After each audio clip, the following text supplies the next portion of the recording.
Sanger Unified School District School actually took things up a notch, bringing in authors for its own Young Authors Fair.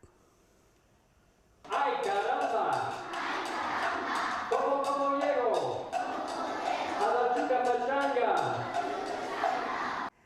Children's author Matthew Gollub was the guest of honor at John Wash Elementary this morning. He is the author of 19 children's books, including the popular The Jazz Fly series.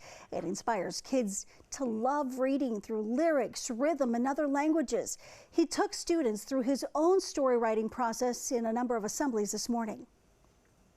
When kids have an opportunity to participate, it's not only good for their pronunciation of words and their elocution of foreign languages, but their sense of rhythm, their sense of music. It just pulls all these things in together. So basically, I'm just throwing lots and lots of sparks at the audience to see which ones catch. Gollub says that he was actually a fifth grader when a teacher helped him discover his talent for writing, and then he noticed his peers liked his work too. Good stuff.